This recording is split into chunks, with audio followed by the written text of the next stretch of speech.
Folks, we are live. Welcome to Dungeons, Dragons, and Discourse, where myself, or Tenkar, the bartender in the OSR, and occasional shit stirrer, I will say that, and none other than Glen old man Grognard, not a shit stirrer. Oh, but a belcher. Definitely not a shit stirrer, but wow, you should have heard him on the Discord yesterday. The bad language, which is totally acceptable for me, but the bad language coming out of his mouth was You special. know you're going to hell for lying. You know that. I'm not. I might. I've been. Wait. I've been accused of lying. All right. God will get you for that. Your language yesterday.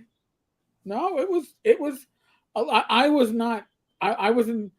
I won't even say I was impressed, Glenn. I'll just say it was. It was good to hear that Glenn knows a few off-color words and could I use do. them. Yes. Well, I'm surprised you noticed, considering how little I talked yesterday. No, but I was like, he still might Because be eating hot. it was like Bad Mike and Bill Barsh going back and forth, and it's like I didn't want to interrupt. Well, you know what? And that's, I'll be honest with you. On the 30th, we do a hangout, folks, on the Thursday night, on Thursday nights on Tenkar's having Discord server. If I remember, I'll put a link I'll pin a link at the end of this. But it's almost like having another live stream that isn't recorded. You got to be there to experience it, and I am not the host. I mean, I am the host, but I'm not the host with the most. It's a free for all, folks. Yeah, and it's a beautiful free for all. Well, thank Sorry, you. I'm eating my dinner. That's okay, Courtney. Thank Sonic. you. Sonic. Oh, that's a big box. So yeah, this is a large chili cheese tots. And drinking the great drink, Mr. Pibb. Yay! Mr. Pibb. Or is it? It's called Pibb Extra now, but what the heck? Okay. But thank you, Courtney, for the Yes. good vibes, good vibrations. You know. Thank you, sir. It's been a hell of a day. Yeah, Glenn had a long day. I had an interesting day spent mostly on my phone and computer, dealing with phone calls, voice calls, PMs, and a very active Facebook community today. So Wow. it really flew by. And just to touch on why the Facebook community was so busy today, an individual by the name of William Gentry, and when I saw this person request membership in the tavern's Facebook community, I looked at it and went, well, isn't that coincidental? Because just 2 days ago, Erica Reich, who happens to be Justin Lanasa's wife, started calling me a liar on my live stream. And now Justin's father, apparently 70, 71 years old and not a gamer, wants to join the tavern community on Facebook. So it was very interesting. And yes, I allowed him to join, and I did announce it and said everyone should be civil. And it's hard. Some people find it hard to be civil with somebody who is that closely linked to somebody like Justin. And I understand it. So if you are a member of the Facebook community right now, I actually put up the first poll ever in the Facebook community, and it's basically pretty much should William Gentry stay or go? Because some people fear he's going to be toxic to the community and poison it. I think he can only do that if people allow him to. So I don't see that happening. But it's an honest fear. It's a rational fear. So I left it up to the community, and there's 24 hours to vote on this. 7:30 p.m. tomorrow, 19:30 hours military time Eastern, and I'll tally the votes, which are being tallied as you vote, and we'll take it from there. There you go. Well, I was a little miffed today. I mean, yesterday when I had time to look at Facebook. Mm-hmm. I saw that YouTube video where Questing Beast interviewed all these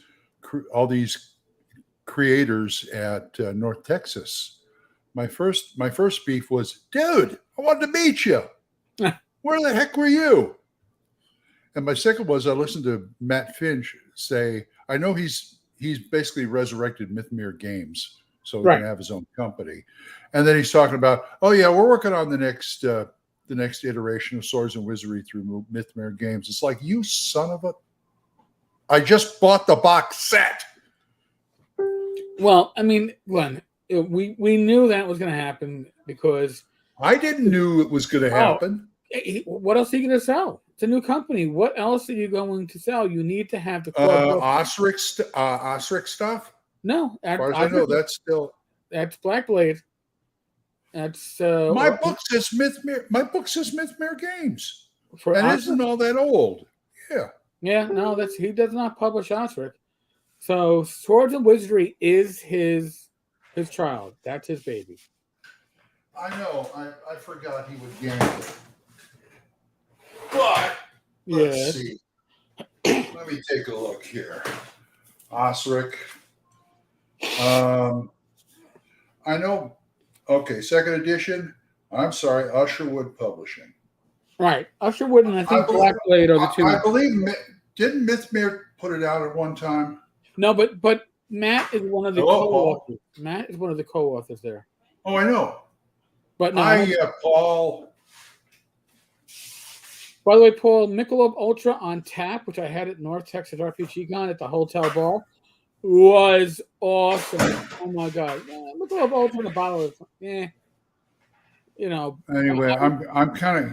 Oh, go ahead. No, I was going to say, Michelob Ultra in a bottle is If you can find Blue Sky, which is a Blue Moon light beer, that's actually very good, very tasty, not too shabby. Yeah, placeholder edition, print on demand until they do a Kickstarter. Right. I mean, honestly, why do they even bother? Why don't they just don't put it out until they're ready to put out a Kickstarter? Because it's income. You gotta make some income. And come on, you can't make modules and stuff for Swords and Wizardry still under the Mythmere game, under the his company. Label. But here's the all right. So little secret. Not really a secret, but when it comes to reissuing rule sets, right? Core rules are what everybody wants. And if there's a new printing of the rule set, people will buy it. It's not going to change the rules. Now, Matt could decide that, all right, well, you know what? Before even reissuing complete, maybe he'll reissue Swords and Wizardry Core with new art and new layout. That's also possible. But what sells is core books. Accessories sell and helps it, but that's the reason why, like D&D or Pathfinder or all these other rule sets, even Shadowrun, every couple of years they reboot because that's where the money is. So now, if Matt has his own publishing company, he's no longer getting paid as an employee of Frog God. I know. Then he find a way to monetize his IP. And part of it's going to be, do I need to buy it? I think the best version of it was the blue cover from Arrow Lotus. I still have that. I think I bought the box set, but I still have it. Well,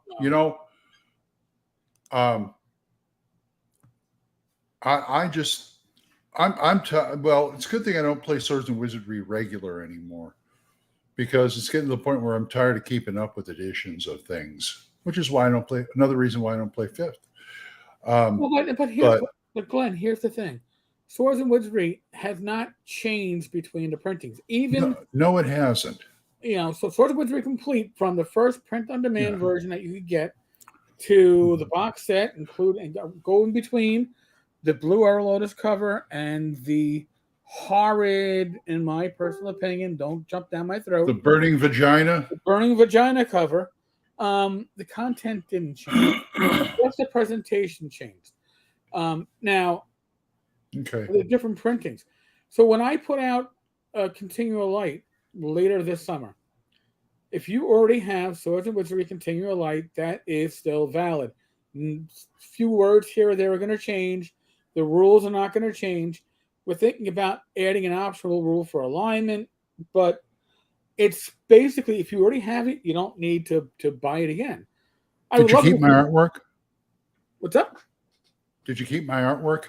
I'll have to double I check. think I did one, maybe two pieces in there. I know I did the Knoll. Jeff did the layout. I'd have to look at what Jeff has done. But we're looking to start it sometime this summer, but Jeff is still out in Ireland, so it's kind of pushing back until when he can get back and do it. Because here's the thing. That's why we're not getting a Torchlight number 2. Right. It was delayed, but and Swords and it's renamed Continual Light. I figured when I saw what was going on with Swords and Wizardry, because it was changing hands, I figured let me relabel Swords and Wizardry Continual Light to be Continual Light. Everybody I know just calls it Continual Light. We'll go with that. Kind of like how Astonishing Swordsmen and Sword Bearers of Hyperborea became Hyperborea. You know, I didn't know you did that. Drop the Swords and Wizardry. Does that mean you're dropping? Does that mean it's still valid for Swords and Wizardry? Right? It doesn't change the concept. I mean, regular Swords and Wizardry. It doesn't change anything. It just changes because and I actually wound up speaking with Matt. And like I said, Matt he has to reboot or reissue or newly issue products. And if I was pushing something out that was Swords and Wizardry Continual Light, I could be interfering with his market. So, yes, it's still going to be compatible with Swords and Wizardry. It's going to be 99.9% the same, except for art and layout, as the original version. It's not a new edition. Well, but, okay. I bought the on impulse last couple of weeks at the con. On impulse, I bought the box set because I still got the Otis cover one. Oh yeah, and the box set is beautiful. Especially since Bad Mike made me a deal. So he threw in the expansion pack or whatever the heck they call it. That's cool. That house has the whatchamacallit, the more monsters, yeah. No. The screen. The screen, thank you. I love that screen. That screen is worth that's a nice screen. Price admission on its own. John Miller said that Myth Mirror is currently in a Kickstarter bottleneck because the Kickstarter for Toad is technically their first Kickstarter as an independent company. Not technically, it is their first Kickstarter as an independent company. The Kickstarter for Toad has to fulfill before they can say that's right. Do a new that's one. Kickstarter rules. Kickstarter rules. We can blame that if you want to blame that on anybody, as on people like Mike Neistel and Ken Whitman. By the way, folks, just going to throw this out there. If you have a Ken Whitman sighting inside the world of gaming, if he starts reaching out to you, please reach out to me. Because I have a feeling Ken is trying to get back into the wallets of gamers. And get into my wallet. I like to keep people's money where it belongs, in the hands of people that can produce products. And can't do that. So if you get a spotting, if you see him trying to make friends with people, please just let me know. All right.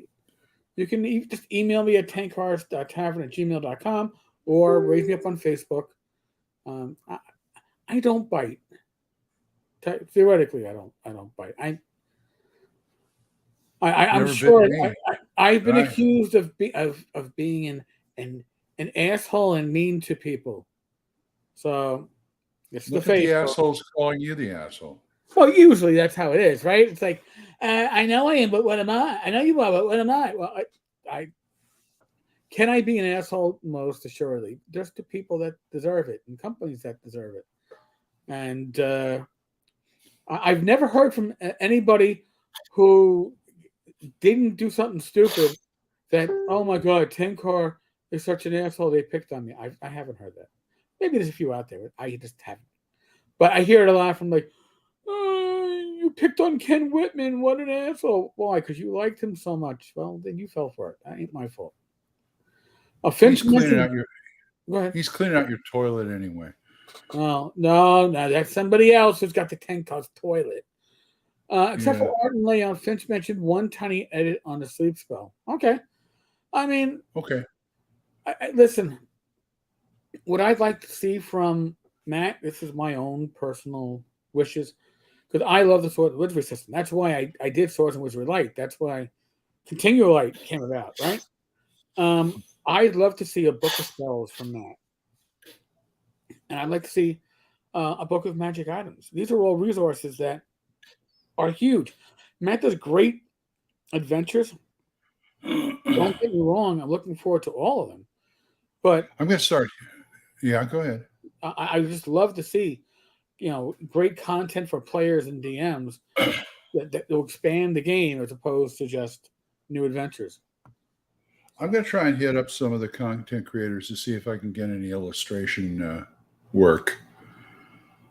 I know. Whoa, I can't remember his name. I want to say Paul Arden Lindbergh, but that's not right. Yeah. Oh, Richard LeBlanc. I know I'll hit him up first. In fact, it's plug time, folks. This is good. Yeah, it was sold out, but or I think he packed up by the time I remembered to pick it up. So yeah, there's so many good monsters in here. I could actually use some of these in my Hyperborea campaign. They'd fit. And it was like they're like all pulp type monsters. It's great. I'm plugging this because he won't let me do a review yet until the PDF is out. But go buy this, folks. It's $15 for a softback, $25 for a hardback. There you go. Check it out. New Big Dragon Games. Or, well, yeah. He hasn't got up on drive-through yet. Yes, you're right. Absolutely right, John. That's probably will be a collector's. You know what it reminds me of? You know what the box set reminds me of? Remember before Deluxe Tunnels and Trolls, there was that 8th edition little box set? 7th edition. 7th edition box set. That's what it reminds me of. There was the 7th edition was the tin set, and then the box set was 7.5.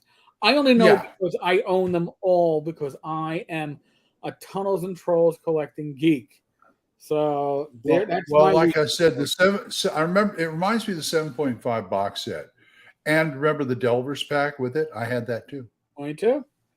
I mean, and regretfully, a lot of that stuff was Shipman, who wound up being another infamous thief and con artist in this community. The game. Yeah,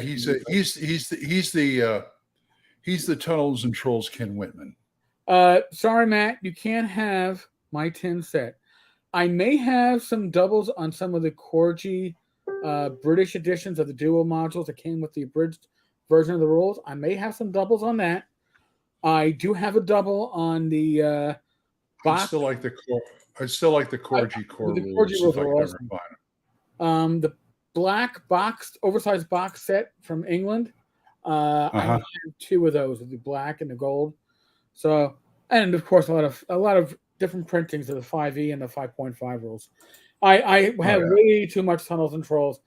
If I had that, if I was that complete at collecting, TSR stuff, classic TSR stuff, I could theoretically collect the current TSR stuff and have absolutely nothing in my collection because nothing's shipping. But that being said, classic TSR, original TSR, the collectors for that stuff are huge and their pockets are deep, and I don't have pockets that deep. And I hear you. That's some good and snarky, right? Yeah. It is. Oh man, right now I'm trying to save up my pennies for next year's North Texas. It's going to be rough. It's going to be tight. Because the early bird only goes up like 1 month, so I got to come up with like $80 for both of us, for Gage and I. Okay. If to me, if I got the badges, I'm pretty much home. The thing is getting the badges. That's why I would slap money into Doug's hands every year for the next year. I didn't trust myself. How many classes evolve over time? And I'm going to assume that you're talking for D&D and AD&D. I mean, the first class that was added was the thief class. And there were multiple versions of that class roaming around, including one that was based upon a D6. I think that was out in like California. So Gary found something that, and this is going to be the honest to God, the additional classes that started to evolve and became part of AD&D were all introduced in things like, was it Greyhawk, and then Strategic Review, and then Mhm. early issues of the Dragon, and then they morphed into something that became, Blackmore. yeah, AD&D. Like the Druid, I think, was Blackmore. That was the first. That was the first time the Druid was seen. So these classes came up in that way, and when we think of playtesting, um, they were play tested by groups that probably weren't even Gary's groups, and then he found the classes where they were presented in again and were the magazines that TSR published, and then Gary refined them. I still remember, my God, going back 20, 25 years, late 90s, early aughts, on the BioWare forums, there was Assassin. somebody was trying to complain that Gary stole everybody's IP back in the day and threw his name on the covers of every module, which he didn't. Yeah, right. But when you look at things like the Player's Handbook, was that a lot of that work initially done by others, at least the initial concepts of a lot of those classes? Yes, and a lot of those spells. Yes, there's a reason why some of those things, like Jim, what was it? The Chariot of Sestair was named after Dennis Sestair. Dennis. There's a spell that's Jim Ward spelled backwards. I mean, these are all little nuggets of how that became. Now, if you're talking second edition, I have it. Oh God, I don't want to quote which old timer original TSR person told me this because I'll get the person wrong. But apparently, there was no playtesting done on the kits that were part of the complete kits, which is why. Well, Yeah, from what I heard, maybe the they first. started out really good in playtesting, but as the series went on, they Right, kind like of the core, slacked on it. four books, the first four: fighter, magic user, Thief, cleric, and thief. good thief. Those Yeah. were kind of play tested. At least there was some work on it.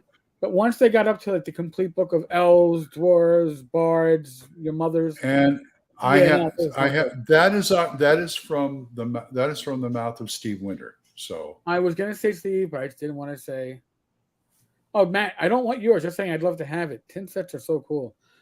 You've never played TNT. Oh my God! Yes, I was supposed to run some TNT. And here, Matt, since you're poking your head in, I will say this: if TNT works best with very small groups, I would say 3 players max, maybe even 2 players. It really works well for like a Fafford and Gray Mouser type of adventuring because it doesn't rely upon somebody filling all these roles. You can often have characters that are spellcasters and combat individuals. So I think that's a great thing. TNT works very well with small groups. So thank you for reminding me that. I may have to set something, but yeah, I'd have to run it on something that isn't a Monday because it would have to be an off day for my regular group because I'd have to grab like Matt and one other. But yeah, it works great for small groups, one on it one even. does. Druid was Eldritch Wizardry. Okay, I'm sorry. Assassin was Blackmore. Thank you. I have all my original supplements are in one of my 2 original collector's edition white boxes, and I don't pull them out more than like twice a decade. So I don't even. What's wrong with me tonight? Allergies, dude. My allergies suck. I mean, no, I've I've been got a yawning. frog in my throat that's just waiting to come out. That's why I'm constantly sipping the wine. The rogue was a Okay. combination of thief and gymnast, the acrobat. Now, the acrobat's a weird class because it was the first split class. Thief acrobat. Yeah. So the thief acrobat would, I guess, the cool kids in third edition would call that what, a prestige class or something like that. I don't know how that works. I own third edition, never played it. Subclass. But yeah,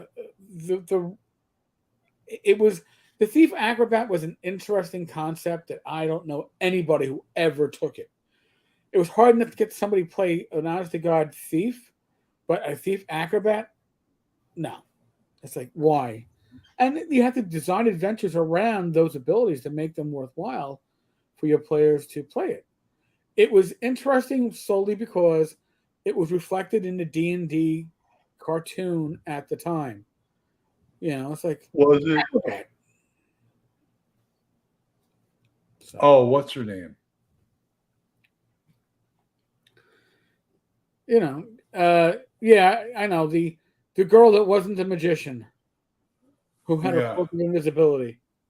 It's like, God, oh no, Well, hey, you had to go thieves will fight. have those. You had the thief and the acrobat. That's right. They were two separate classes. Whatever. The Yeah, thief works was for me. invented by a fellow who played at Aerial Hobbies in Santa Monica, California. Someone else in the shop. Yay, Santa Monica, California. Now, so John, am I right that the original thief class used a D6 for abilities? That's what I heard, because I believe that's why when they came out with, oh God, Brave Halfling did this after they did the white box, and I have the box set. It was another alternate OD&D. The thief was D6 based for their skills. The Thief Acrobat was created by Gygax, first appearing in Dragon magazine early 1980 sometime. I believe it was around, I'm going to guess, issue 68 or 69, only I because believe it. it was shortly after I started collecting them. My first issue was 66, then I got 65, and then I got, I think, 68 on.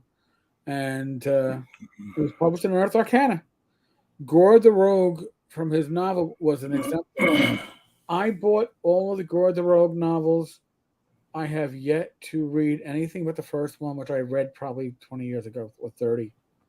Can't get myself to sit down and not great fiction. I would love to have them. I would love to have the storylines rewritten by an actual author, but keep the same storyline, but just have it written better. The guy who ran with the local hobby shops in my youth always directed me away from TNT and the OD&D booklets. I still remember Eldritch Wizardry being sold at my local KB. It was the only OD&D product they had, and KB Toys had that on display. I guess they like the half-naked woman on the Wow. I tried TNT back in high school. I thought it was shit. And then I came back to it as an adult, literally probably 20 years later, and I was like, oh my God, this is great. But again, not for large groups, in my opinion. Other people might disagree. I think it works better with very small groups. I haven't run anything less than 4. Oh, what, 4th edition for TNT? No, for 4 players. Oh, for TNT. My regular games. Yeah, I would have to run TNT with the idea of what day are we only going to have like 2 people showing up or 3 people showing up plus the DM? Perfect time to run TNT. You could get the character classes done pretty quickly. I would probably run 5.5. I think that would run the easiest, but I have Deluxe, and God knows I keep on reading Deluxe, and my 5.5 mind keeps on correcting things, so I don't see the problem. But then again, I wasn't tied to 5.5 as much as you were. Oh, all right. So here, original Thief, not Gygax version, had thief abilities that worked automatically like spells. Gygax's version used a D100. D6 was a hack invented by OSR people. All right. That sounds about right. Sounds right. You know what? I'll be honest with you. In AD&D, nobody wanted to play a thief, let alone a pure thief, because you weren't a good thief until you hit like name level. So we started, quote, house ruling. All right, well, most locks are simple locks, and you get a plus 25%, because, I mean, it was just ridiculous. It's like your chances to do anything were next to nothing. Let's see. John Peterson's blog has at least one post of some of the history of the thief class. I'll have to go back. Peterson's a great guy to talk with and listen to. And his last book is a page turner. Oh my God. He's a good writer, but and I know I'm sure John doesn't appreciate the criticism, but it's I look at his earlier writing, and I was a history major, and I enjoyed reading history books, and his writing made me think of history books. I have to be in the right mind to read a history book.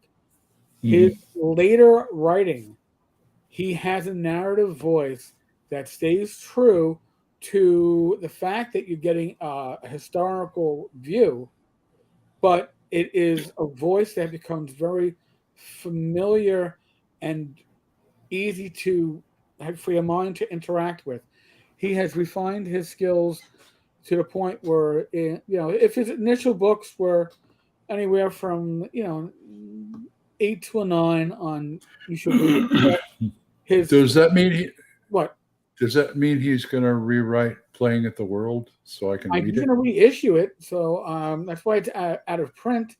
I don't know if he rewrites it. I would love it, honest to God. If it's Playing at the World revised edition, and uh, him now with the skills. Listen, you always are improving your skills as a writer, and I look back at my blog posts from a dozen years ago, and they were shit. I'm not saying that they're great now, but by the act of doing and frequently doing, you get better. John's writing now, it's like Spinal Tap. This one goes to 11. John's writing now goes to 11. He's second to none. Good. I really, Why so. don't you Uh, just make Playing at the World a little louder, and then it could be yeah, no, never mind. I'm sort of screwing that quote up. that's okay. Gore the Rogue novels are a fun way to learn about Gygax's World of Greyhawk, but yeah, not great as novels. I enjoyed Gygax's zine essay from 1975 about a trip to Greyhawk Castle more as a story. Yeah, I mean, the Gore the Rogue novels, and I'm glad I have a complete set now, um, but they aren't engaging. And yet at the same time, they don't have that history text type of, they're awkward. And Right. Gygax is someone who his Right. skill as at being a game writer is amazing and awesome, especially for the time. But his skill at being a fiction writer, when you compare him to people like, I don't know, Ed Greenwood or R.A. Salvatore, and yeah, I'm quoting people writing for Forgotten Realms. I understand that, but their ability to write engaging material and give you the history and give you the setting and give you characters, that wasn't Gary's forte. And I guess I'd have to read it in like 10 pages a day and let it a book a month Yeah. maybe, and then maybe I can enjoy it. No, I didn't. Want to send me a link? So he can't. Well, he can send you a link on Facebook. He can't send you a link here. It won't go. Oh, well, It won't show up. okay. Yeah, I'll just go on YouTube and yeah, Pookie Gangbusters. yeah. But I'd love to see it. It's unless you're somebody who's spamming porn. Apparently, it's impossible to get links on YouTube unless it's your channel. If I had the link, I could throw it up, but others can't. Pookie's reviews from, and I can never Relay. pronounce it. Relay. Relay has some great reviews. Underrated. Yeah, that is the fact. I So won't argue with that. no. So Glenn and I came into this with what are we going to talk about, and we have not even come close to what we were going to talk about because of the amazing live stream. Well, you guys are awesome. You guys are great, and it's time for another plug. Well, this one's just going to be verbal. Okay. What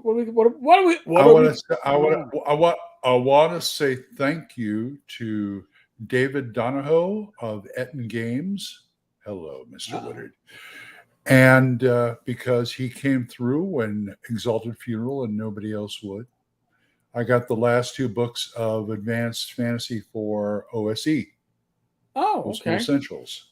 Monsters and Treasure, which every time I had a bad I bought the first two books, the main rules and the Right. druid and illusions, whatever spells. Every time the other two books would come on sale, they would immediately go out of print because people would just like and grab them before I can get to them. And finally, I cornered Mr. Necrotic Gnome. I can't remember his name. Yeah. And I said, hey, yeah. He says, well, if you want that, you're going to have to get like the GM's guide because we're not making that anymore. It's like, you son of a... And David came through. I paid him at the con. And the other day, the books came. They're great. Thank you, David. I love going to your booth every year at North Texas with you and your lovely wife there selling good stuff. Good stuff. Anyway, that's my plug. I just want to say a shout out to thank you for that. Paul, you're not derailing our flow. Honestly, we don't have a flow. Well, we got a flow, but our flow is often responding to your comments, right? I mean, that really isn't what it comes down to. Now, if we talked about the elephant in the room, and the room had a lot of elephants this week, it would be the glitterati. It was a herd. It was herd. Yeah, well, and now, Glenn, we're gonna bounce this ball back and forth just a little bit. We both go to North Texas, right? That's the one con that we will never miss. This is true. It's the only con I ever get to go to, and I will not miss it, except for the COVID year. The year that didn't exist, 2020, the year that I could gladly write off my calendar. That was like my first. That's the first time I missed it. Yeah, me too. And boy, did I miss it. Yeah. The next year, oh man. Anyway, what were you saying about North Texas? Well, North Texas doesn't really have what a lot of the other the larger old school cons have, which is glitterati or persons that are big, huge social media presences that are invited solely for the fact that they're going to probably attract some con goers because they're going to be there. North Texas has special guests that you get to interact with, but you don't have people that are. They just hang. Yeah, they hang. Maybe run a game for you. Maybe play at a game. Maybe talk to them. Buy them a drink. That kind of thing. I mean, North Texas. If you want to see Alan Hammock, and you're not in a game of his, walk around. You probably bump into him, or hanging out at the bar in the evening, and buy him a drink. I mean, you're going to find most, if not all, of the special guests at North Texas, and there's a lot for the number of regular guests you have. You're going to see them wandering around. You're going to see them playing games. You're going to see them running games.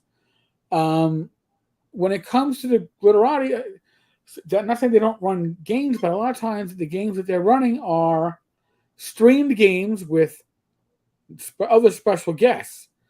And because that's where they're going to make I'm streaming a game with Bob Roy and Justin Watchamana and whatever. But whatever these big, I don't want to name big names because I don't want to insult anybody by omission or insult anybody by commission.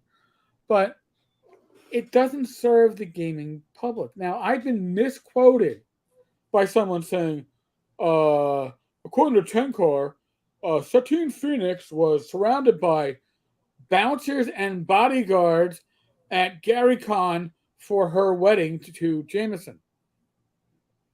Which wasn't a wedding. Which wasn't a wedding because they were already married.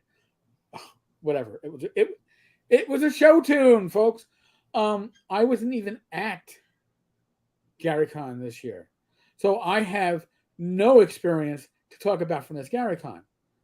I have said my past experiences with Satine.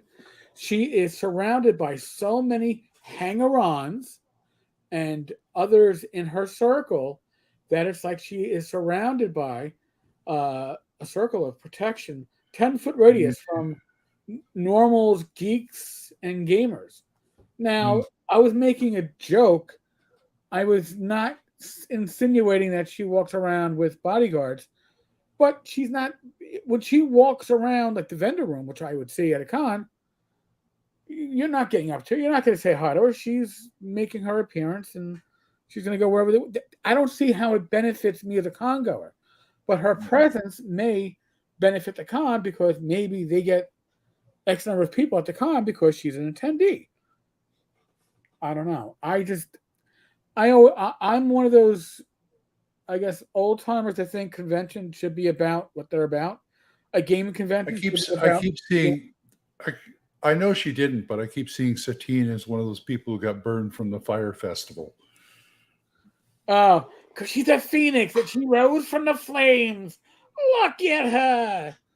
Lucky enough to be. Oh, yeah. Isn't Errol great? I love talking to Errol when he comes. Oh, Errol's guy. Errol's one of the original guard, but he's like a fan.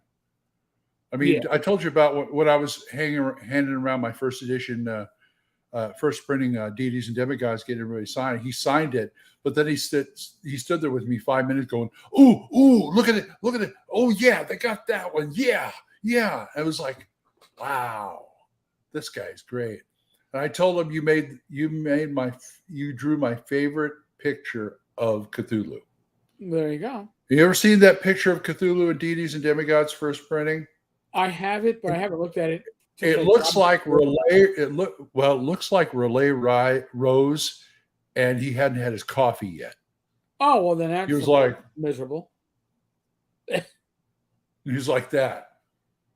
It's like, I know what you're talking about now. You did the face perfect, Glenn. I'm sorry. I'm not saying that you were making faces, but if you were making faces, you made the perfect face. Yeah, he just looked like somebody woke him up like in the middle of the night or something. And if Relay Rose probably did. Perhaps he wasn't there this year, which is a shame. No, he wasn't. I heard he comes every other year. Okay, that could be it too. But yeah, I mean, and that's the thing about North Texas with the special guests. They're always a surprise every year. Like last year, we had Mark Hunt. Mm-hmm. And this year, Jason Hobbs. Yeah. I was surprised at that one. Well, Jason's great, I didn't even get to ask him the question of how come I'm not on Hobbs and Friends, but I totally forgot. That podcasters breakfast that Luau Lu did was absolutely fantastic too. I'm waiting for all those podcasts because that should be awesome. I mean, and folks, listen, I get asked, and I've been asked for years. I've been asked questions on how do I make a successful blog, and how do I podcast, and how do I have a successful YouTube channel, and my easiest answer is you're not going to have it unless you do it, right? I mean, you got to do it. You got to get yourself out there, and whether it's having people read your reading and you're afraid they're going to not like it, or they're going to make fun of you because you're, I don't know, you stutter or you use, spacer words or whatever your fear is, until you do it, you're not even in the game, right?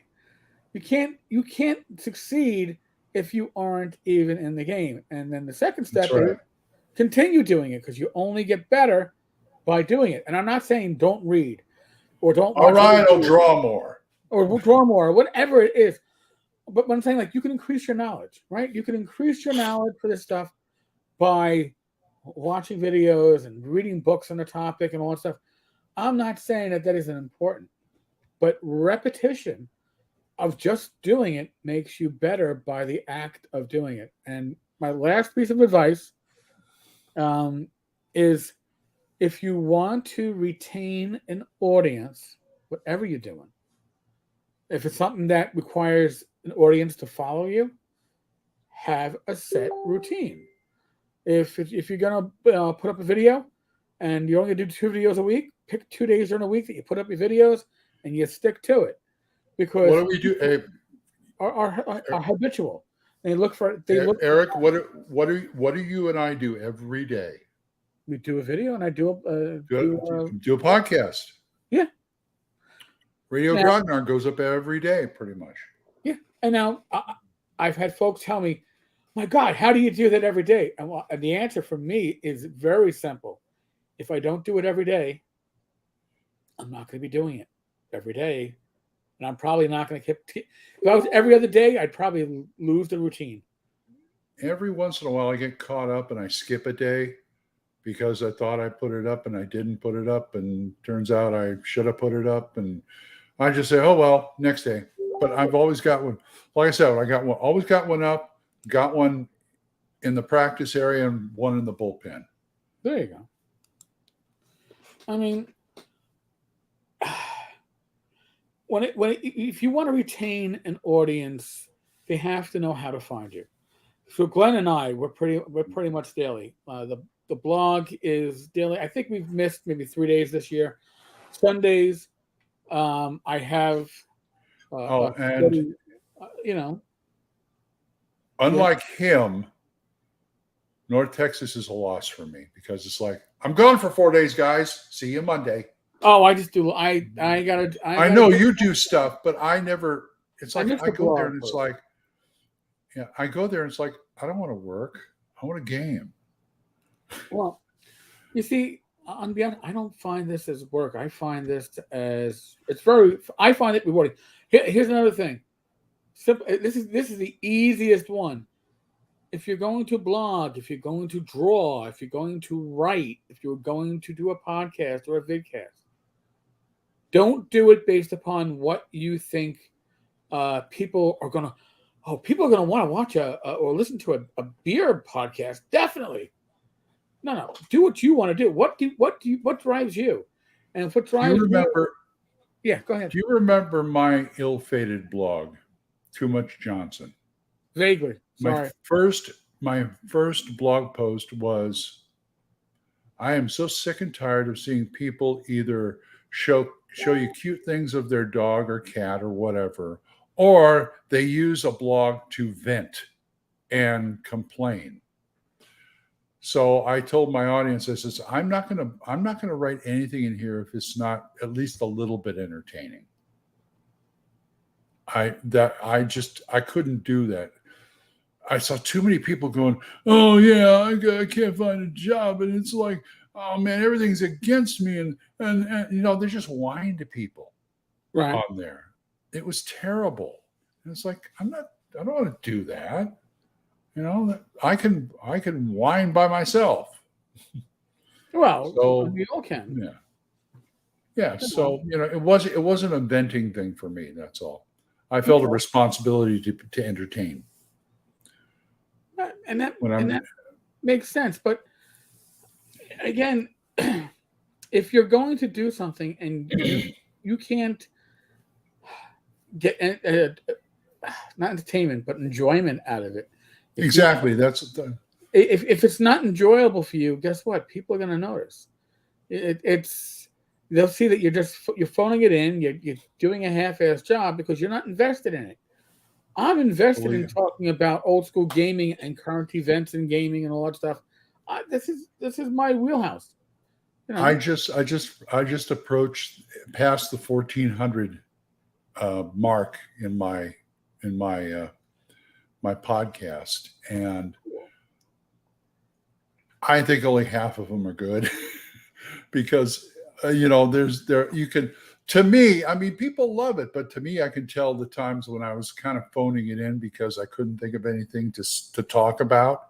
Right. But it's like, but I still got to put out a podcast. So, I would be combing. I would be like just combing YouTube videos, gaming videos to find something to talk about. It's crazy. Mark has a good question, and I'll be honest with you. I didn't even think of this. Are you guys participating in running anything for Free RPG Day next Saturday, which I'm assuming is not this coming Saturday? I'm running a game for a store, first in-person game in a long while. I'm excited for it. Usually I am more up to date on Free RPG Day, but the last couple have kind of sucked. I'm out of that. It's 25th. So it's in a week. But yeah. Let me. I'm just taking a quick pick. what any of these companies that I really care about, Goodman, and that's about it. So I don't expect much. I mean, I remember the issues that retailers were having a number of years ago when it came to free RPG days. Because it's a real big expense with very little return. I believe it's being run a little bit differently these days. I just haven't checked into it. I did it 3 years ago. I haven't done it since. Yeah, I mean, I think I did it like 4, maybe 5 years ago. And we did it in the Poconos, actually. We went to. Well, I went to they had the free RPG Day D6. And I told the guy, look, I came here to get that. Give me the damn die and I'll leave you alone. Because everybody was crowding around when they first, and they tossed it to me and said, here. I says, all right, see ya. And that's the last time I did it. I still have that D6. In 2017, I did it. You know, that may be the last time I actually did it. I was supposed to go a couple of years ago. I was actually on the way out to a store in Manhattan, not Manhattan, in Long Island, and we got rear-ended on the way out there. Had to wind up turning our car around and making an online accident report and all the other wonderful shit and going along with that one. Ryan, congrats, Grognard. Love the format of your show. Thank you. Inspiring. And more than half were good for sure. Hey, at least 51%, right? Yeah. If I was a stockholder, I'd be happy. Well, not if your stock went down to 51% the original value, but yeah. True. That's true. June 25th, free RPG Day is also my birthday. Congratulations, Paul. Dragging the family. You only dragging the family with you, so everyone can get some free swag. I understand that. Goodman's the highlight. No, he's not. For this year, he is. For Really? free RPG Day. Yeah, he is. Nobody else is anywhere near OSR on that list. Yeah, you don't see Frog God or the Trolls on that list this year. No, you don't. You don't see Tunnels and Trolls. I don't hold that against. I don't hold that against them though. Well, no, I don't either. Because like I said, I don't really know if it's profitable for the publishers. And you're right. You're right. It wasn't really profitable for the retailers. The only people making money off it was the people that were distributing the damn free RPG Day stuff.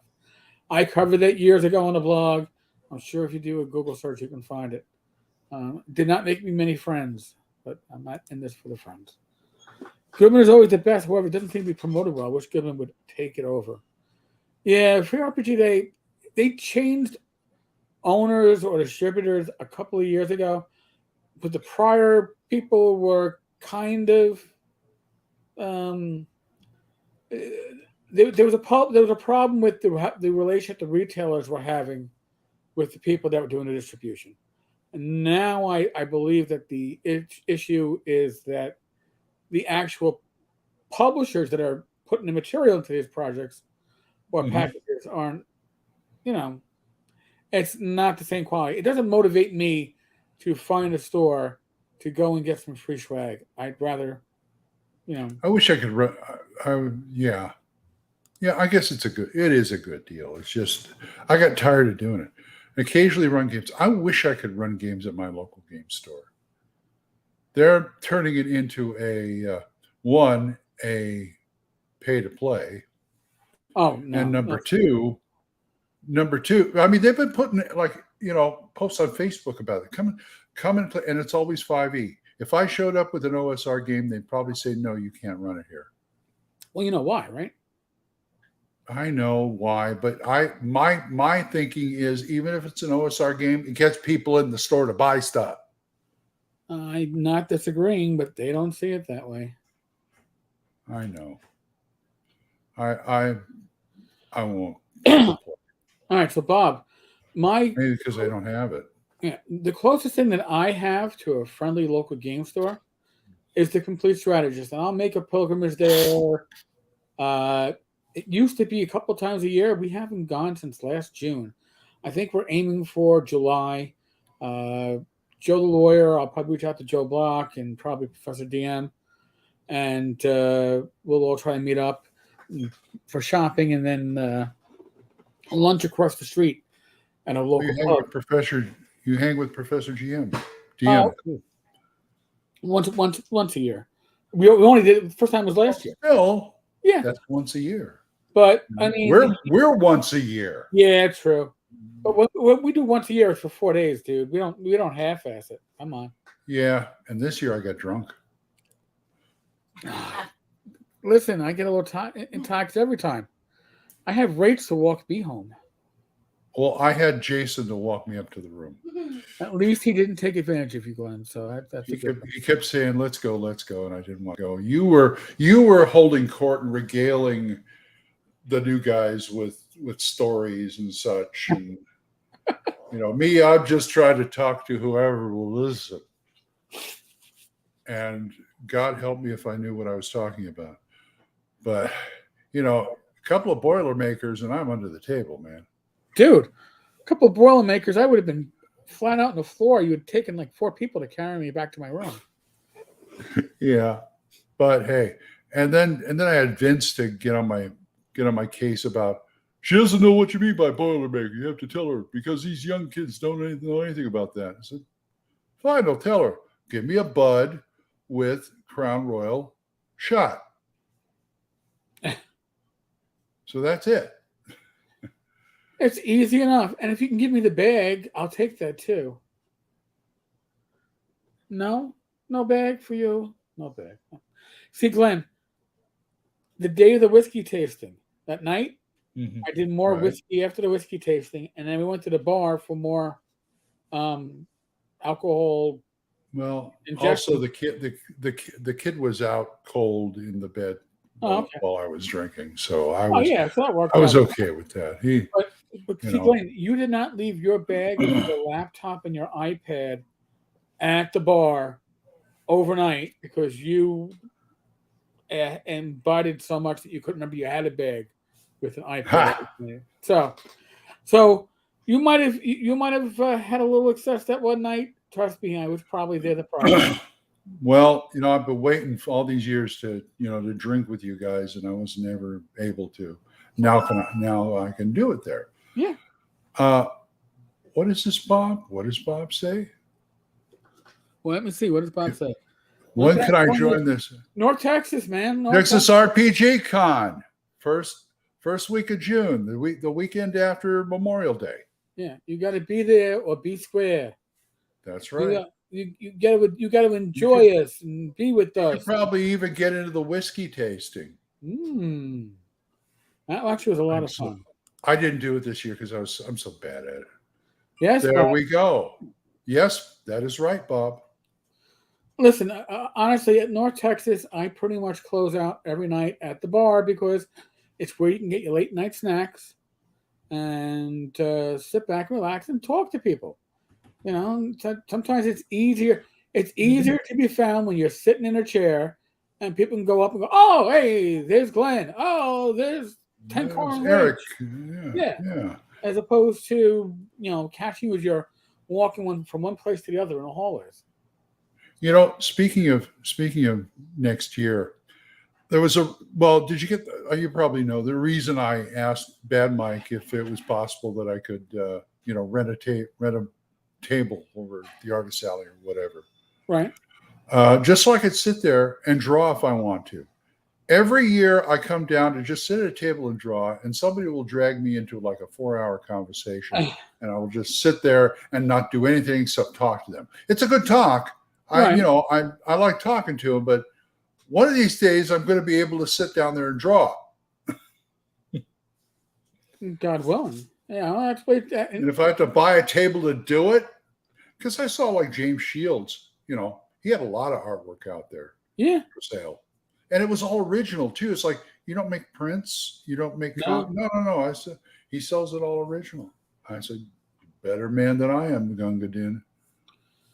James' work is beautiful. But it's because he does some very detailed work. His detailing is probably second to none. And I've also seen his work evolve. Again, I guess we started with this conversation a little while ago. By repetition, by doing, you improve. James's work on the original White Star was extremely good. He's surpassed that now, but how many years later is it? It's just because he's constantly doing. That's right. Some people are driven to do that. Definitely, yes. It's all the same hotel, and there's a hotel next to this hotel which you can kind of like walk outside, and it's like a 5-minute. They're right next to each other. It's probably like a 5-minute walk, and the rates there are probably a little bit cheaper, maybe $20 a night compared to the special rate that you get for attending North Texas. And if you want to be in the hotel for that, get a roommate, no problem. Yeah, I mean, well, Tammy and her husband Tom, but we've always stayed at the hotel on the site because if you take a hotel that's not the actual hotel or the one immediately next to it, you're going to need the drive, and once you add a car rental, then you've defeated the purpose. So, you know Tammy? I know Tammy. Oh, okay. That's Tom from Tabletop Tap Room. That's his wife. Lucky man. Yeah. That's all I got to say. So, come on, Rachel. I'm like, go Tammy. Rach in the background, 2 thumbs up. Yeah. But you did? Oh, you got one from James? Cool. Well, I got to pick up my cover for Continual Light from James, the original ink. That's right. Oh my God. I still have to hang it up. I got to find the right wall to do it on. I mean, I say I don't like to work when I go to cons, but I still do like the live stream with you, That's not working though, right? Yeah. See, that's it, Matthew. Driving to the con hotel and runs the risk of no parking. That's why up until a couple of years ago, my rule is I park it and Sunday I unpark it. I don't move that car. Yeah, there's always that parking lot's But now I got Jason and Eric and Raish. They want to go out to eat. And Vince. Glenn, have you responsibilities now? Yeah, Glenn, have you ever not had parking? No. It might You're not. right. You're right. I keep thinking I'm lucky. Door. I keep thinking I'm lucky.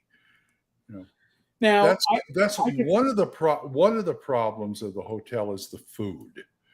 I mean, yes, they have a quote unquote restaurant and bar, but if you want to go out, you have to drive because the closest thing is a Denny's across the street. Which we did I don't know, 5 years ago when James Bond came to the con. That was the only time. Yeah. I usually go once that weekend, but they do bring in really good food trucks. Yes. I mean, really good food trucks. Yes, they were exceptional. The brunch truck was spot on amazing.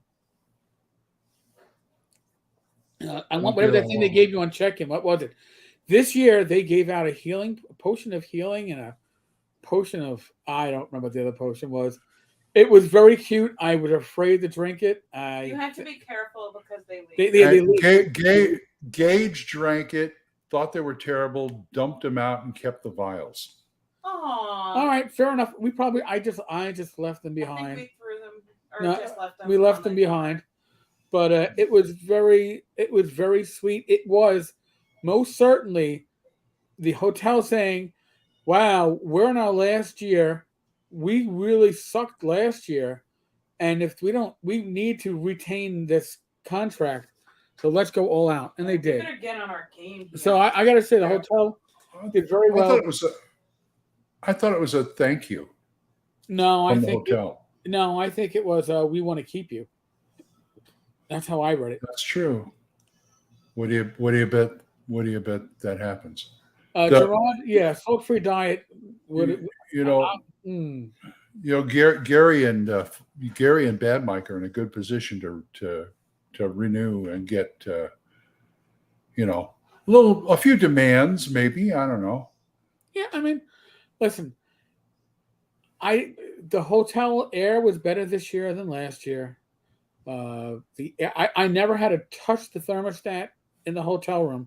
First hotel room I've ever been in for a gaming convention where I didn't. I couldn't touch the thermostat in our room. Why? Both Jason and Gage. No, we're hot. So here I am. I had to ask for an extra blanket from housekeeping because these two guys were fine and I was freezing to death. Damn you, you old man Grognard, you. Yes. Yes, you are, Tom. Yes, you are. Matthew makes sense. I want to reserve it. Well, sooner will be what? The beginning of July? I believe that sometime in July, the discounted badges go on sale. And Right. I would assume that the hotel blocks will open up at that time or shortly thereafter. When they do, I'll be happy to let people know on the channel. The cost for the whole weekend is like $95, but if you get in the first month, 30% off. Yeah, so it comes down to like 60, 65. So and I told these people before. I mean, they upped it once after Doug passed on. They had to be profitable, so it went from 80 to 90, whatever. And I said, I buy the badges for Gage and I. And I got to say, with the 30% discount, it came out cheaper than when Doug used to have it. I got it was like $7 cheaper. I said, how does that happen? They raised the price and it's cheaper? I mean, and that's just it too. Now, folks, I mean, North Texas RPG Con is a con run literally out of love for gaming and love for community. There's certainly a great community around GaryCon, and there's a great community around Gamehall Con. And the dynamics are a little bit different because GaryCon definitely needs to make a significant profit. Gamehall probably doesn't need to, but Alex likes to make sure he gets to pay. His volunteers are actually paid staff. So it's a different dynamic. When it comes to North Texas, these people are in it for the love of the game. The expenses are for the actual staff is as minimal as they could put it because they take care of a large number of special guests for the size of the people. They charge the minimum amount for the badges that they can get away with. So that's why you have a number of people, myself included. Listen, we make money off this channel. We make money off of affiliate sales through the Tenkar's Tavern blog. And we threw an extra $500 toward the con to make sure the con continues.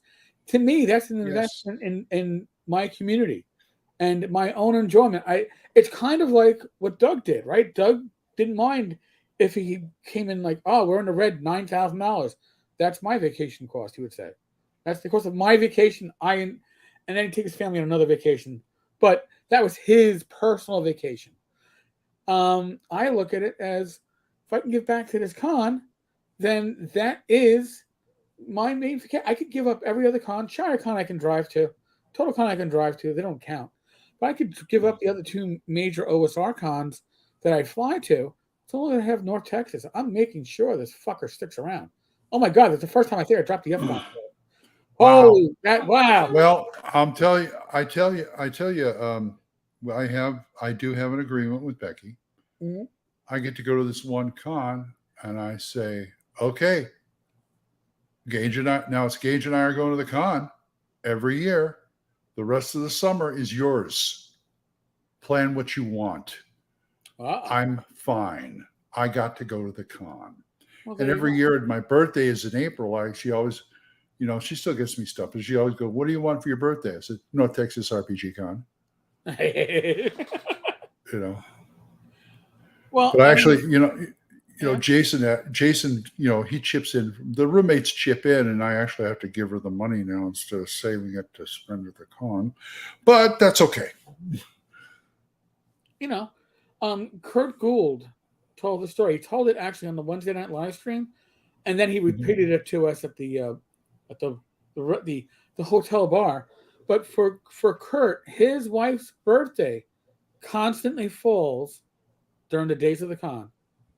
And he said part of her birthday present is making sure he goes to North Texas because she tells him, you come back and it's like you're a different person. You are so relaxed and so unstressed. She goes, it's exactly what she wants for her birthday is for him to be at North Texas. Now, that tells you a lot, not just about the marriage, the relationship they have. It tells you a lot about the convention. If your spouse wants you there as opposed to their birthday, because that's how much it means to somebody. Well, Becky's like, I want you to go to North Texas every year so I can get you the hell out of the house for 4 days. Oh, party time, excellent. Yeah, something like that. I've told this story before, but I've told you how I spent 5 years trying to get Gage to this con, but his mother and Becky were both like, it's no, it's not, that's bad, blah, blah, blah, blah, blah. And I sort of tricked her into letting Gage go. I told her one year, I said, we have a roommate. I was, can he go to the con because we're going to have a roommate at the con, but he can't go and he had a badge. Can Gage use it? Yeah, sure. What, did hell freeze over?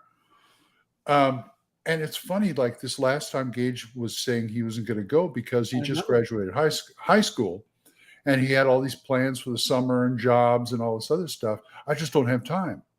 I finally asked him at the last minute, he went. But then I talked to Becky and she says, your grandpa would really like you to go, blah, blah, blah, blah, blah. She said, I did my best not to use grandma guilt on him. Oh, nice. So I kept from doing, and I just looked at her, I go, you want him to go to the con? Because he probably comes. He's 18 now. And yeah, that's good. Wow. Well, and so screw you, Satanic Panic. There you go. Yeah. That's why we have Satan every night, every Saturday night during the midnight auction. That's ironic. I find that ironic. Oh, he used to give out the Chick tracks a couple of years ago. Signed. He did? Yeah, signed by Satan. Satan. Yeah. For a $5 donation to the con, you can have your very own Chick track. I remember some guy said he had a picture of a headshot of the painting of Jesus signed, to my best friend, Jesus H. Christ. Oh, well, that works. Jesus H. Christ. Yeah, I can sign that. My best Mr. Hanky, the Christmas Pooh voice. Sorry. Howdy ho. Howdy ho. Jesus H. Christ. Somehow Barney came up in the group one night, in the Monday group one night, and I started doing Barney. And one of the guys looked at me, he says, you do that too good. And he was like, I was giving me the don't do it again eyes. Don't do it again, Glenn. Please don't do it again. We can't handle the truth. Not Barney. Not the Barney. You can tell he had young kids. Folks, before I forget, since we have a good live, we have a very active and decent sized live stream tonight. Oh, heck yeah. If you're watching this live stream and you haven't subscribed, if you're watching the live stream, you should be subscribed because you want to get notifications, right? But subscriber numbers are pretty much the metrics that people or channels are measured by. And that's, of course, my son going, what? I forgot your schedule. I thought we were actually adding music to this thing. No. Little elevator music, But no, the metric is often subscriptions. I appreciate if you enjoy this, subscribe. If you don't enjoy this and you're at this point in the live stream, you are a glutton for fucking punishment. You should still subscribe. That way you can make sure you can put yourself through this at least every other week. We try our best. Yes, I saw that on YouTube. And I'm another person I missed at the con. I think I may have briefly saw him. Yeah. But the year before, we spent 2-3 hours talking. And he just barely started his vlog on YouTube. And he was quizzing me about old school and stuff like that. And I think he talked to Vince too and to you. Yep. And he's a really nice guy. I like him.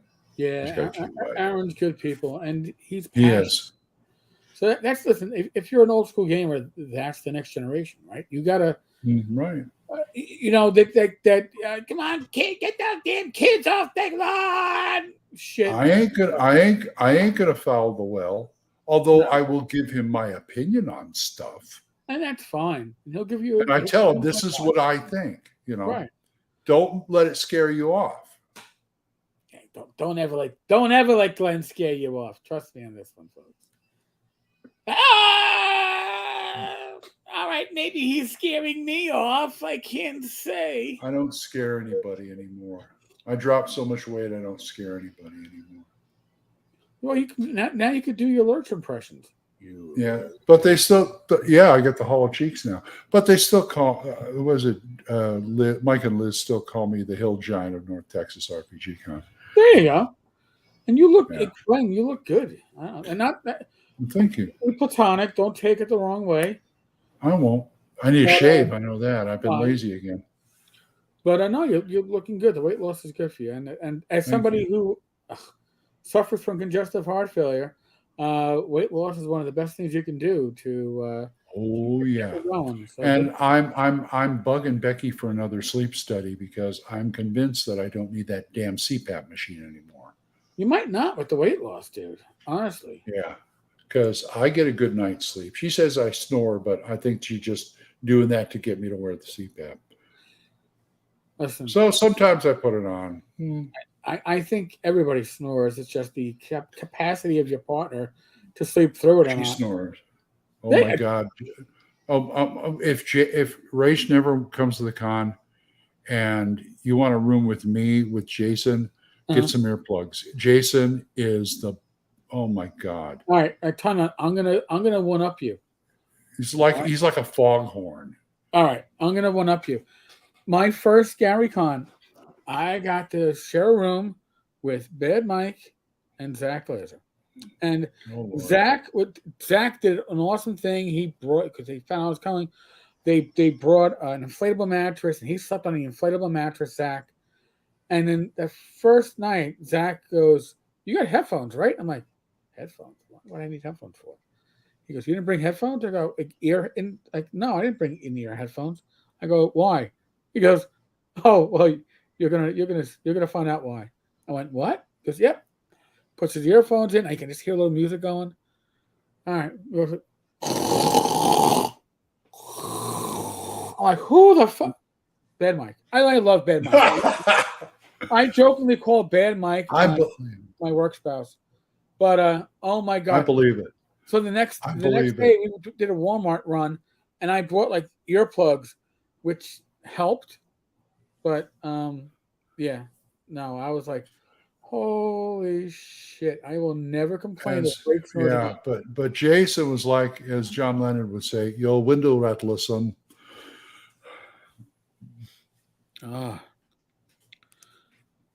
Paul, I'm addicted to the CPAP. It was a life changer for me. A lot of people say that. I think it was great for me too, but I've never been completely comfortable with it because I'm a tosser and a turner, and I'm always got fix the hose. And I'm a side sleeper, so I don't know how well that would work with me. I start on my back, then I go left and then right. I got just, I've never. It's rare that I get a deep enough sleep where I don't even notice. I can wake myself up very easily. But anyway, that's con talk. You get a roommate, you're fine. Greg Gillespie for the first 3 years was my roommate. Yeah. And then like 2 years ago was Mark Hunt and Jason. Now this year it was just Jason and Gage. So CPAP can solve that, Glenn. Tossing and turning? I don't think so. He has a CPAP, so I don't think. I know I have a. I lie on my back, and my back starts hurting. I roll over. My legs start hurting, and it's not the CPAP itself. It's not the breathing. It's just the comfort of my mattress. Always tossing and turning. I will often start out on my right side, but then my right shoulder starts to hurt, so I go to my left side. But my left side has stenosis in the shoulder. Exactly. Only I have to put my arm out over the edge of the bed onto clothing stacked on top of stuff to kind of extend the bed. If I sleep that way, oh my God! But no CPAP's gonna help that. Surgery might help that, but no CPAP. I haven't found a really comfortable mattress ever. Close, but not really comfortable. We have a Rachel insisted when we got married, and I think a silly Posturepedic. I've been happy with it, so I can't complain. But yeah, before that, I used to. There's cheap mattresses are for the shit, man. They ain't good. Well, we've got one that's very, very, very firm. It's so firm that I can sit on the side of the bed and Becky would be in there sleeping on the other side. She won't feel me get up or lie down or anything. That's the way I wanted it because she is such a light sleeper. Oh, okay. It's like she always wants us to go to bed at the same time, which is not bad. But it's always like, why? It's because when you get in bed, you wake me up. Oh, wow. I'm sorry. I need to go to bed. You can't go to bed. By the way, Mike. Hello, Mike. I already talked about you, Mike. Sorry. Yeah, you're snoring. I can only sleep in my stomach, which is the worst position there is. I used to be a stomach sleeper years ago. And then I put on weight and I couldn't sleep on my stomach no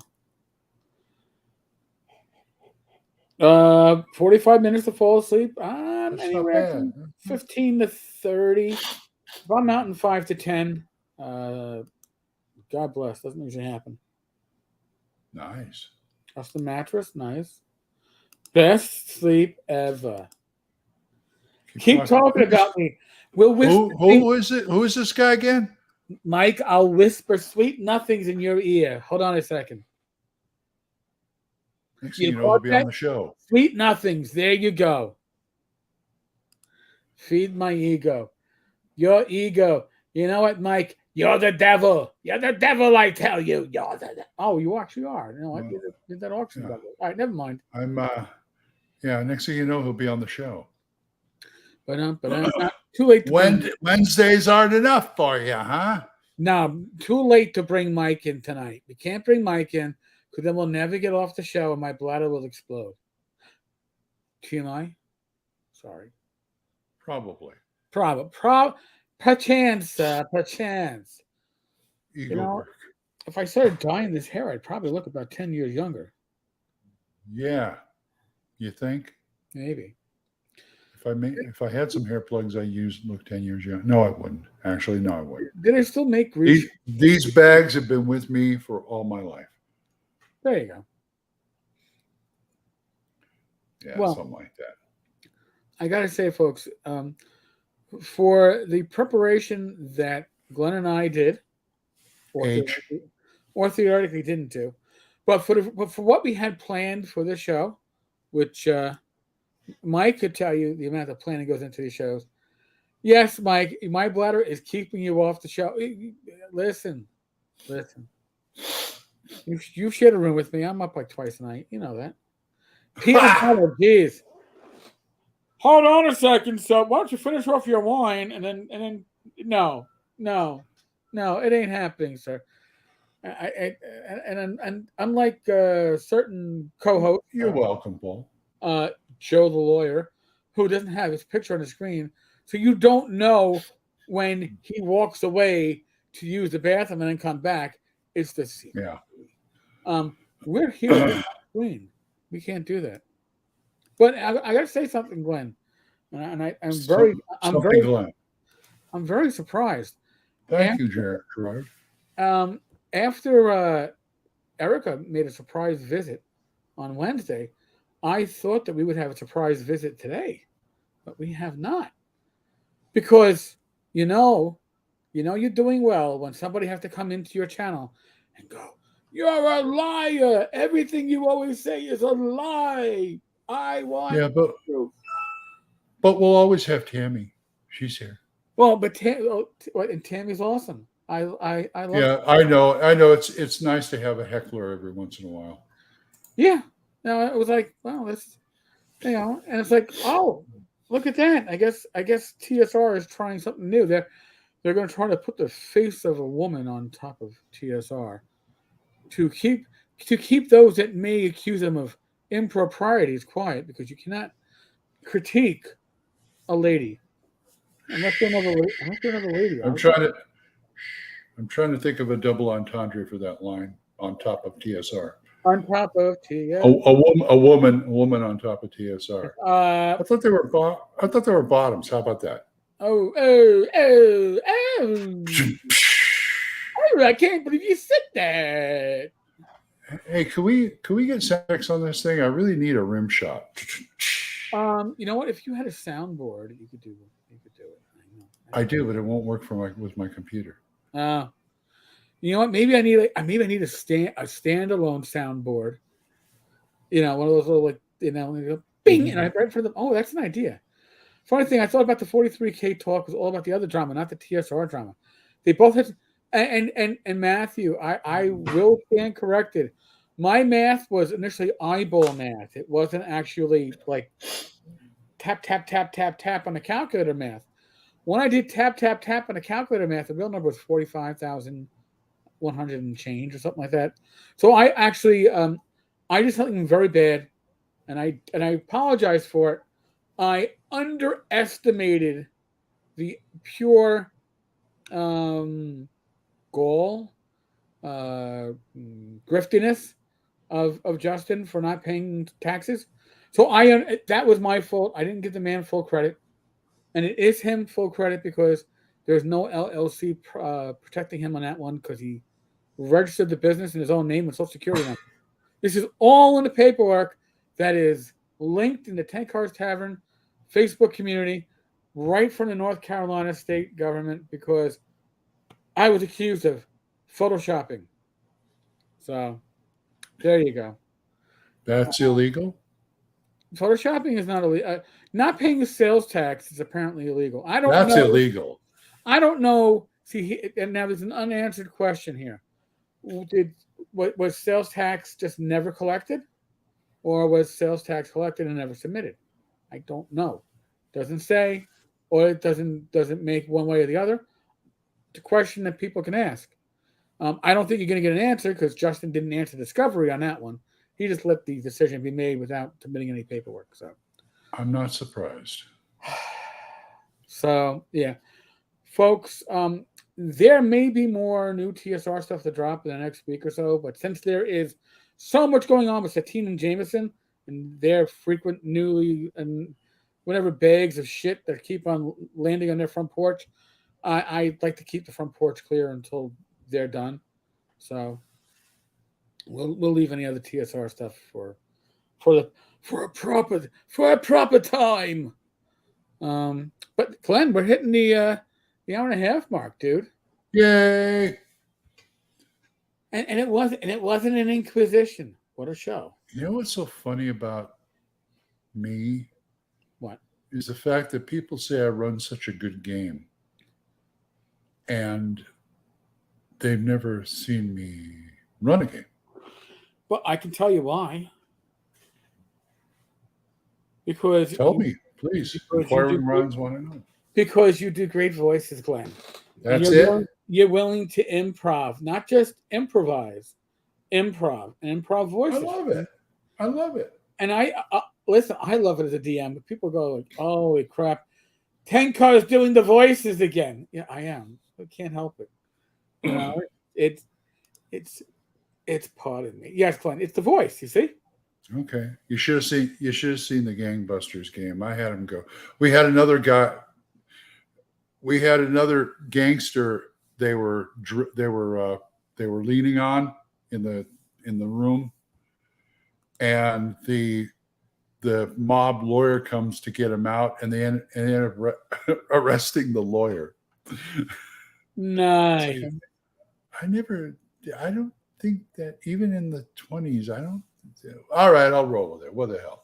Arrest the lawyer. What's the worst that can happen? He gets thrown out. You know, this guy's like number 2 in the gang, and they're knocking him down and putting their boot on his neck and asking him questions. The lawyer shows up. They won't let the lawyer in.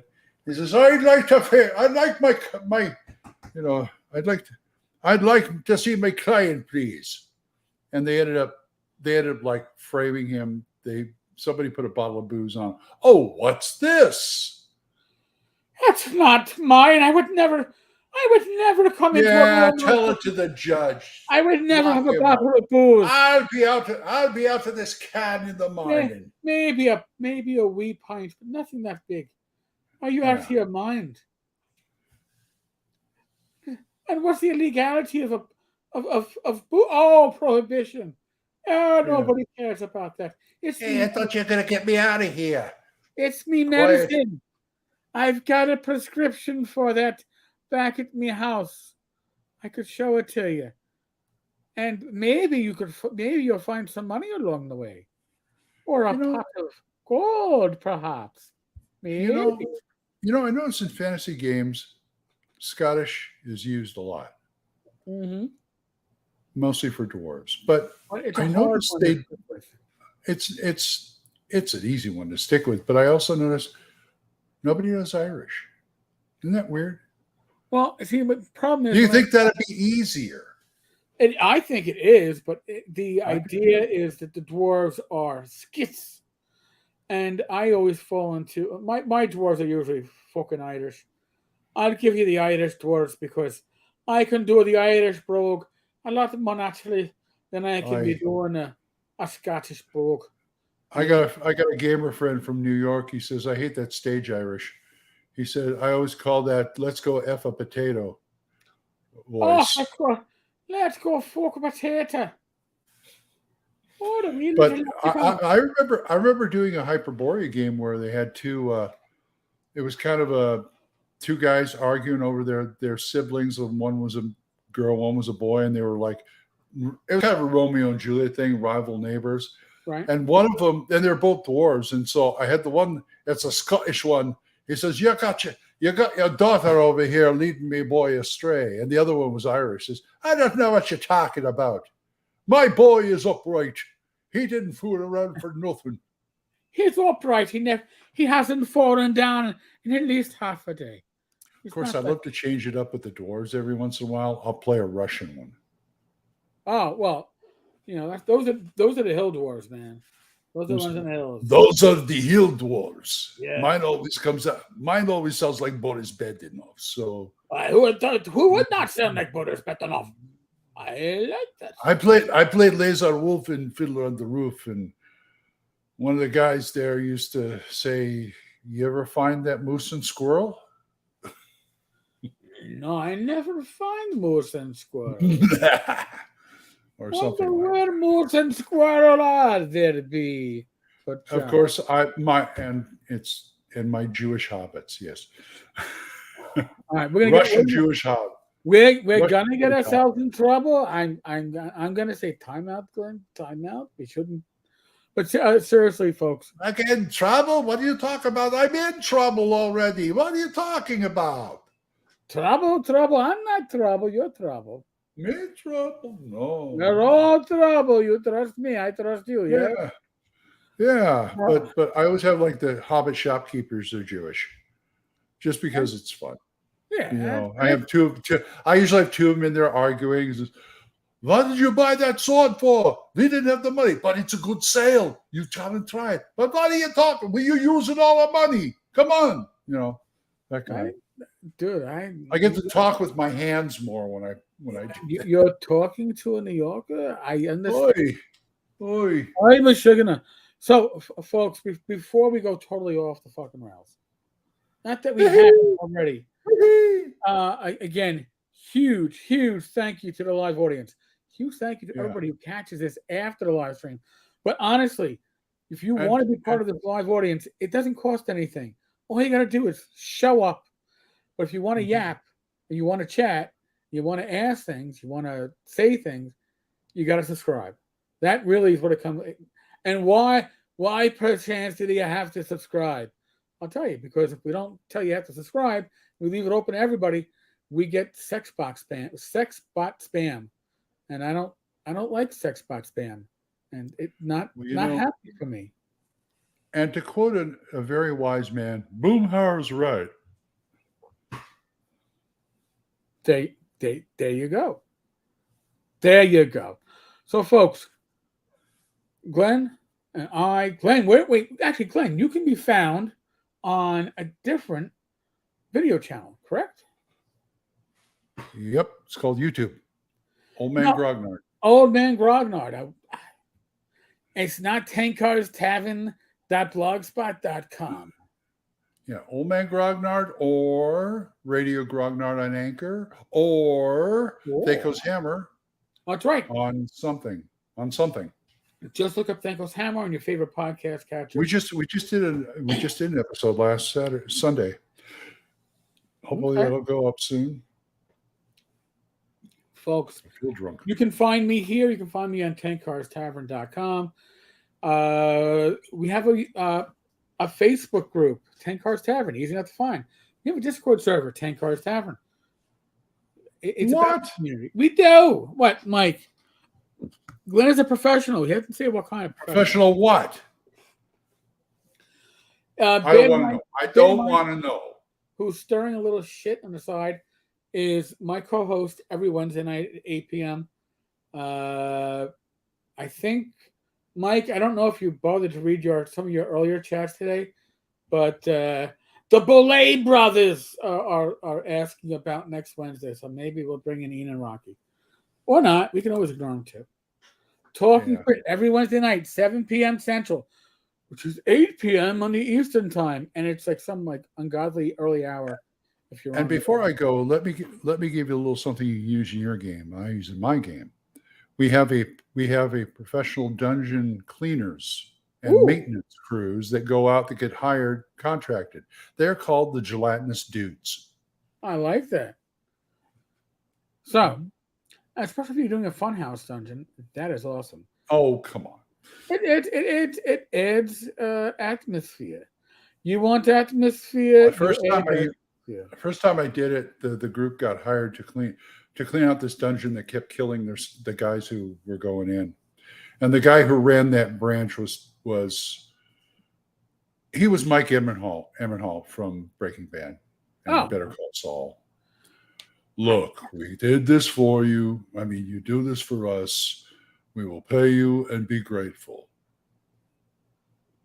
I never watched either series. I know, but other people did. I'm just saying. I'm giving the truth. It was Mike Ehrmantraut. Sorry. Okay. Got to get it right. So he's in Buckaroo. He's in Buckaroo Banzai. I haven't seen that in goddamn I don't know how many years. By the way, Buckaroo Banzai, Glen, what's the little tidbit about Buckaroo Banzai? Before Far West was a failure as a Kickstarter, it funded, but actually being received as a pre-order, Gareth Skarka was taking monies for the Buckaroo Banzai RPG, which never materialized. And whoa! That shit. Just throwing it out there. So that kind of reminds me of something. A joke I saw on Facebook. Waitress guy. He says, "I'll have a Coke." He says, "Is Pepsi okay?" He says, "Is it okay if I pay with Monopoly money?" Anyway, you were saying, folks, thank you again. I'm not gonna do my whole COVID speech. You're all adults. Make adult decisions. All right. Neither Glen or I are gonna hold your hand or wipe your hiney or your nose when you got your sniffles. That is you. You're an adult. Other than that, Glen told you where to find him. Yep. You know where to find me. Yep. Please be well. God bless. Roll those dice. Roll them well. Tomorrow, 8 p.m. Eastern, Rich and I, Gamers Health. We are trying to arrange some special guests throughout the summer. Speaking of which, I got to talk to you about that. Maybe we'll get some special guests. Who knows? Oh, now is that a tease or what? Aren't you glad you stuck around to the end, folks? All right. Mañana. Latest. Bye, folks. Thank you. Bye-bye, folks.